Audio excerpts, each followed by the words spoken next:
चलो तो दूसरा लॉ देखो, N1 और N2 क्या है? N1 and N2 are refractive index. अभी मैं बताऊंगा रिफ्रैक्टिव इंडेक्स क्या होता है। Refractive index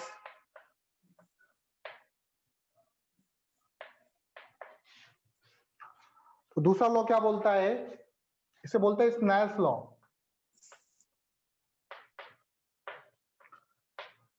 N1 into sin I equal to N2 into sin R। दूसरा लॉ क्या बोलता है? N1 into sin I बराबर होगा N2 into sin R के। यहां से आप सॉल्व करोगे sin I upon sin R, cross multiply कर दो N2 बाय N1।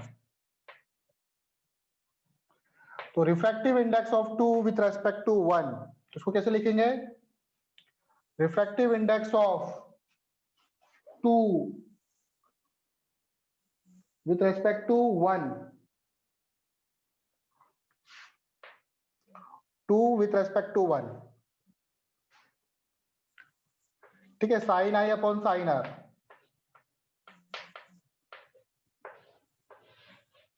इसको याद कर लो या इसको याद कर लो, ये ज्यादा इजी है। N2 बाय N1, यहां पे लिखा 1 N2, तो इसका मतलब 2 का refractive index with respect to 1, ठीक है। क्या आप फिर से बोलिए सर? लाइट जैसे N1 इसका रिफ्रैक्टिव इंडेक्स है, अलग अलग मीडियम का अलग अलग रिफ्रैक्टिव इंडेक्स होता है, और इसका रिफ्रैक्टिव इंडेक्स है N2। तो लाइट अगर यहाँ से इस वाले मीडियम में जा रही है, ये एंगल आई बना रहा है, तो स्नेल लॉ बोलता है इसका रिफ्रैक्टिव इंडेक्स इंटू इसका एंगल इंटू इसका रिफ्रैक्टिव इंडेक्स इंटू इसका angle, N1 sin I equal to N2 sin R। यहाँ से क्रॉस मल्टीप्लाई करो, sin R को नीचे ले आओ तो N2 बाय N1 आ जाएगा। N2 बाय N1 का मतलब होता है refractive index of 2 with respect to 1, तो इसको लिखेंगे 1 and 2, 2 का refractive index with respect to 1, और ये एक कांस्टेंट होता है, ये अलग अलग मटेरियल पे डिपेंड करेगा, इसकी वैल्यू कांस्टेंट आएगी। आई बात समझ में? Yes sir.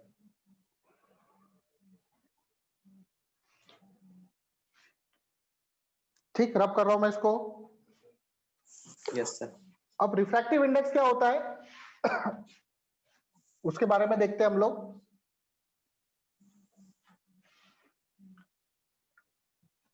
रिफ्रैक्टिव इंडेक्स होता है किसी भी, ये एक रेशियो होता है, एन से डिवाइड करते हैं, ये होता है C बाय V। C क्या है? C है स्पीड ऑफ लाइट, जिसकी वैल्यू होती है इन वैक्यूम। किसमें? वैक्यूम में या एयर में, जनरली वैक्यूम लेते हैं हम लोग। इसकी वैल्यू होती है 3 इंटू 10⁸ मीटर पर सेकेंड। तो जो स्पीड इसकी वैक्यूम में, वही स्पीड इसकी पानी में नहीं होगी, वही स्पीड इसकी ग्लास में नहीं होगी। लाइट इसलिए ही बैंड होती है। V क्या है आपका? Speed of light in medium, जो मीडियम आपको दे रखा है उसमें क्या लाइट की स्पीड है? In medium. आई बात समझ में?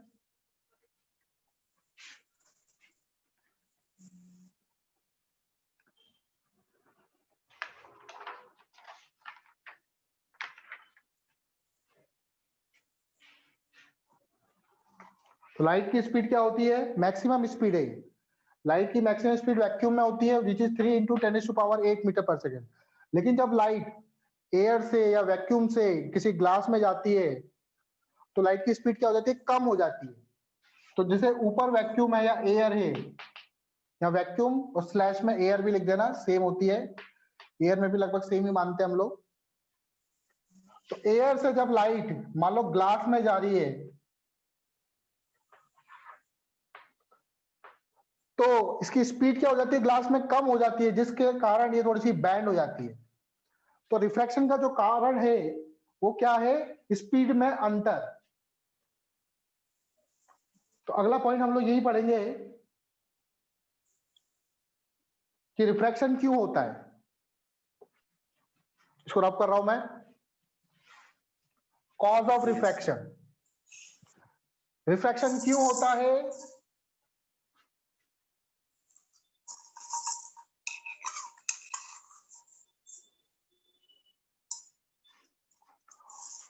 Cause of refraction. तो आप लिखोगे यहां पे लाइट हैज डिफरेंट स्पीड, अलग अलग स्पीड होती है अलग अलग मीडियम में, different speed in different media, in different media. Media is the pronoun of medium. अलग अलग मीडियम में अलग अलग स्पीड होती है।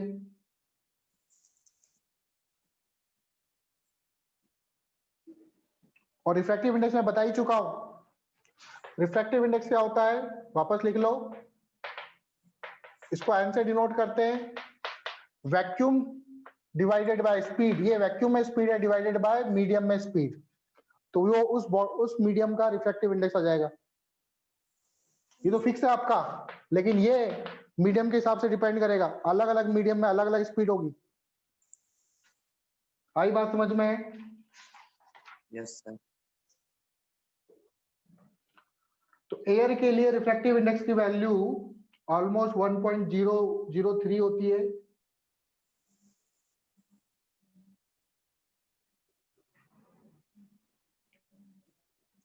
तो कुछ एग्जांपल लिख लो। रिफ्रैक्टिव इंडेक्स, यहां पे मीडियम लिखो, यहां पे रिफ्रैक्टिव इंडेक्स लिखो।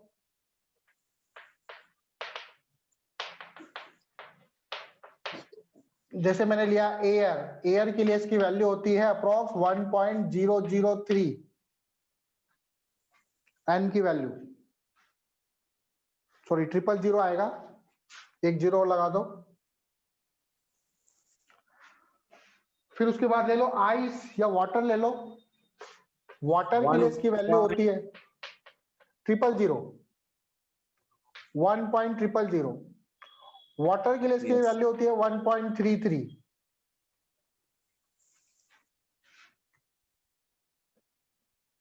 फिर ग्लास में भी अलग अलग टाइप के ग्लास आते हैं। फ्लिंट ग्लास लेते हैं हम लोग, डेंस फ्लिंट ग्लास। तो डेंस फ्लिंट ग्लास के लिए इसकी वैल्यू होती है 1.65। और एक और एग्जांपल ले लेते हैं, डायमंड।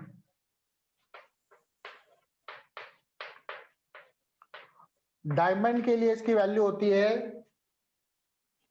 2.42। सबसे ज्यादा डायमंड के लिए होती है, देखो 2.42। सर डायमंड में लाइट कैसे ट्रेवल करेगा? डायमंड में क्यों नहीं करता, डायमंड में चमकता नहीं है डायलाइट। डायमंड को देखा नहीं कैसे चमकता है वो डायमंड। डायमंड क्या होता है, एक तरह का कांच टाइप दिखता है वो, इस तरह से उसके अंदर लाइट जाती है और अंदर ही अंदर टकराती रहती है वो लाइट। उसका रीजन बताऊंगा मैं, टोटल इंटरनल रिफ्लेक्शन होता है उसमें।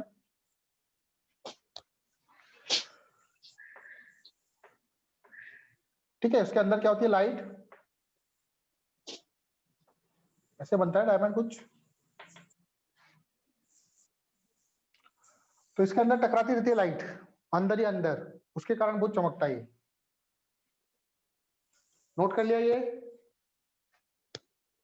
Yes sir. No sir. कर लो इसको।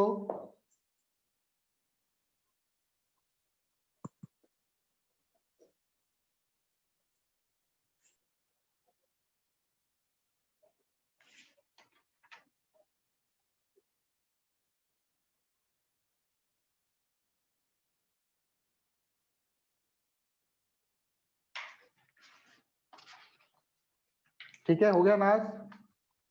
Yes sir. ठीक है, रिकॉर्डिंग हो रहा है क्या सर? हाँ मैं रिकॉर्डिंग भी कर रहा हूँ, उसका लिंक भेज दूंगा मैं, ओके सर। देख लेना, ठीक है? क्योंकि तुम लोगों का नेटवर्क खराब आ रहा है ना बीच बीच में, इसलिए रिकॉर्ड भी कर यस लिया। सर। बहुत ही ज्यादा आ रहा है, दूसरे मोबाइल से कनेक्ट किए हूँ। तो कोई बात नहीं, आप क्लासेस के लेक्चर वगैरह रिकॉर्ड भी हो जाएंगे आप लोगों के, मैं उसका लिंक भेज दूंगा। Yes sir. इसके बाद था relative refractive index. Cause of reflection पता चली गया आप लोगों को, अलग अलग स्पीड होती है इसलिए रिफ्रैक्ट होती है लाइट, बैंड होती है। Relative refractive index, relative refractive index,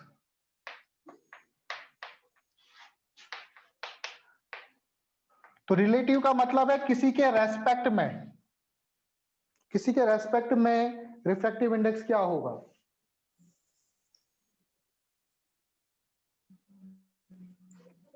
जैसे एक लाइट है, मान लो ये इस वाले मीडियम में, इसका मीडियम में रिफ्रैक्टिव इंडेक्स n1, यहाँ पे लाइट है ये n2, लाइट यहां से आ रही है, यहाँ पे लाइट की स्पीड कितनी है v1 इस वाले मीडियम में, और इस वाले मीडियम में लाइट की स्पीड कितनी है v2। n1 इसका रिफ्रैक्टिव इंडेक्स, ये एयर नहीं है, वैक्यूम नहीं है, कुछ और ही है, मान लो ग्लास ले लो, इधर ले लो पानी, तो n1 बराबर क्या होगा, लाइट की स्पीड डिवाइडेड बाय वैक्यूम में डिवाइडेड बाय ये v1, यही होगा। Yes sir. और n2 बराबर क्या होगा, c divided by v2।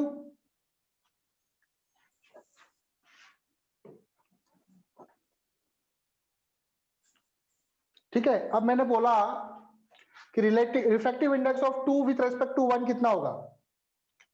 Refractive index of 2 medium 2 with respect to WRT with respect to medium 1, तो देखो उसको कैसे लिखेंगे हम लोग, एंड यहां पे लिखोगे 2, यहां लिखोगे 1, 2 का रिफ्रैक्टिव इंडेक्स 1 के रेस्पेक्ट में, तो ये क्या हो जाएगा n2 बाय n1। सिमिलरली मैं पूछूं refractive index of medium 1 with respect to medium 2, तो ये क्या हो जाएगा 1 विथ रेस्पेक्ट टू 2, तो ये हो जाएगा n1 अपॉन n2। बात समझ में आ रही है क्या? Yes sir.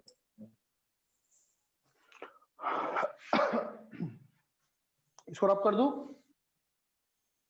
Yes sir, figure को।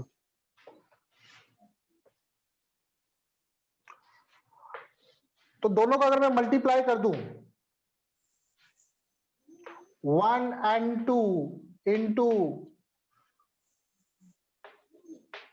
2 का सॉरी 2 and 1, ये हो जाएगा n2 by n1 into n1 bye n2, तो ये तो कैंसिल हो गए। तो यहां से क्या आएगा, refractive index of 2 with respect to 1, ये रेसिप्रोकल होता है refractive index of 1 with respect to 2। बोलो बात समझ में आई क्या?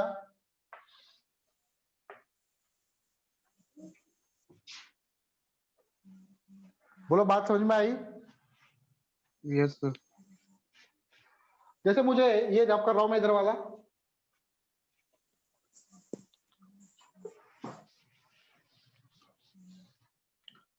तो जैसे मुझे ग्लास का निकालना है विद रेस्पेक्ट टू एयर, तो मैं इसको क्या लिख सकता हूं, एयर का refractive index with respect to glass, ऐसे लिख सकता हूं क्या, A for air, G for glass, इसमें लिख लेना एयर, जी का मतलब है ग्लास।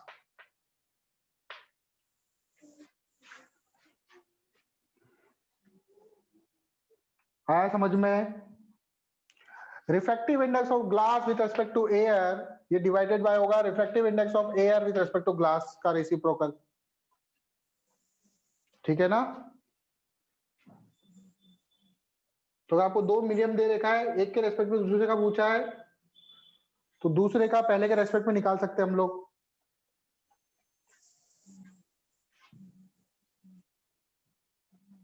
ठीक है, रब कर दूं? No sir. एक मिनट सर। तो जो ज्यादा डेंस होगा उसका रिफ्रैक्टिव इंडेक्स इतना ज्यादा होगा। उतना ज्यादा होगा।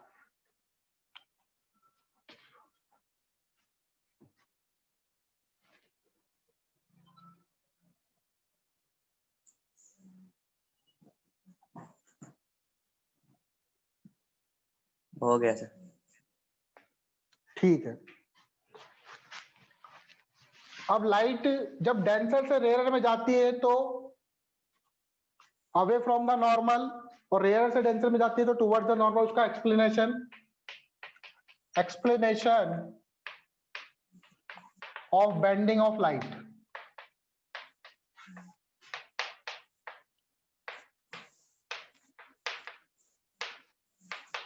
तो पहला ले लेते हम लोग डेंसर से, सॉरी रेयरर से जा रही है लाइट किसमें? डेंसर मीडियम में। तो ये सरफेस है, ये लाइट बनाई मैंने, इसका रिफ्रैक्टिव इंडेक्स n1, इसका रिफ्रैक्टिव इंडेक्स n2। बताओ कौन बड़ा है, n1 बड़ा है कि n2 बड़ा है? And one sir. रेयरर से डेंसर में जा रही है तो n2 बड़ा होगा n1 से। Yes sir. अभी मान लो एंगल आपने ऐसे बना दिया, अभी आपको पता नहीं है कि कौन बड़ा है, आई बड़ा है कि आर बड़ा है। तो देखो अभी इसमें कौन बड़ा होगा, आई बड़ा होगा कि आर बड़ा होगा? तो according to Snell's law, Snell's का लॉ लगेगा इधर क्योंकि रिफ्रैक्शन हो रहा है। n1 इंटू साइन आई बराबर होगा n2 इंटू साइन आर के। Yes sir. यहां से आ जाएगा आपका sine I upon sine R equal to n2 upon n1। तो n2 बड़ा है n1 से, तो n2 बाय n1 1 से बड़ा आएगा छोटा आएगा। मान लो n2 की वैल्यू है 2, n1 की वैल्यू है 1, तो n2 बाय n1 1 से बड़ा आएगा छोटा आएगा? छोटा आएगा। बड़ा है सर। ऊपर वाला बड़ा है ना बेटा, नीचे वाला छोटा है, तो डिवाइड करेंगे तो बड़ा आएगा, Yes, sir. ग्रेटर देन 1 होगा। नाज बात समझ में आ रही है? Yes sir. तो sine I upon sine R, इसकी वैल्यू भी क्या 1 से बड़ी आएगी? क्रॉस मल्टीप्लाई करो तो साइन आई बड़ा होगा साइन आर से। जब साइन आर से बड़ा है, इसका मतलब आई जो है वो आर से बड़ा होगा। आई जो है वो किससे बड़ा होगा? आर से बड़ा होगा। इसका मतलब ये आर जो है वो कम होगा, क्योंकि अगर मैं बिल्कुल स्ट्रेट लाइन बनाता हूं तो वर्टिकली अपोजिट होता है। तो ये लाइट ऐसे जाएगी, थोड़ा सा एंगल कम करते हुए जाएगी। आई बात समझ में? Yes sir. इसलिए जब लाइट रेयरर से डेंसर में जाती है तो टुवर्ड्स द नॉर्मल झुकती है। नोट कर लिया ये आप लोगों ने? यस। अब इसका उल्टा करते हैं हम लोग, डेंसर से रेयरर, डेंसर से रेयरर। डायग्राम भी चेंज करना पड़ेगा।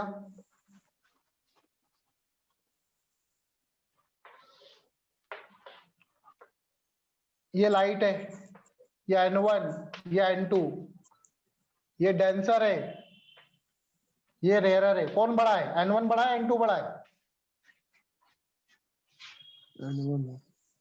इस बार n1 बड़ा है, n1 बड़ा है n2 से, ये तो आपको ऑलरेडी पता है।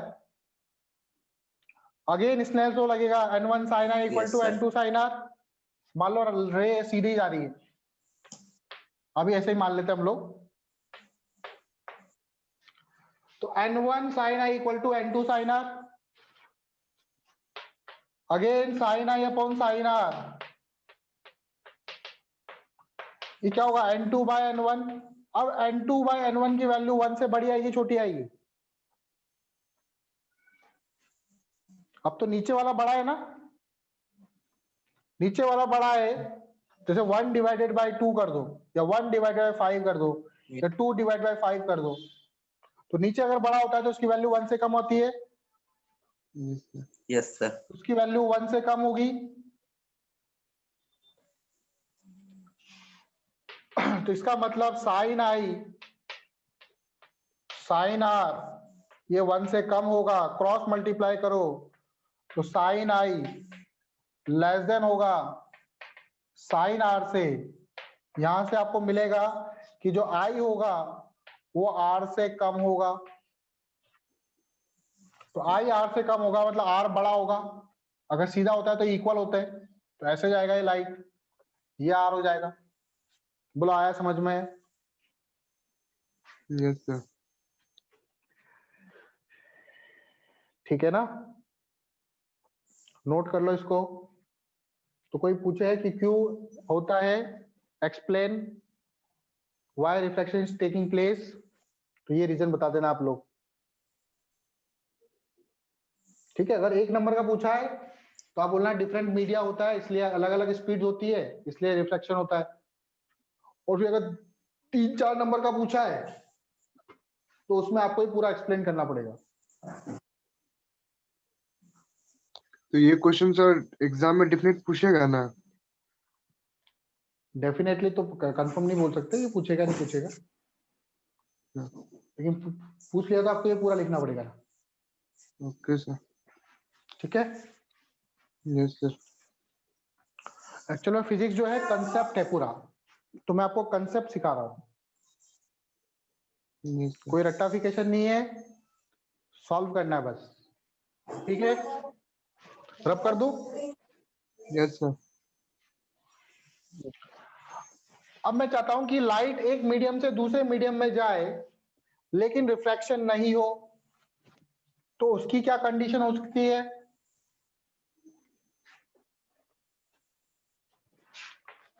Condition for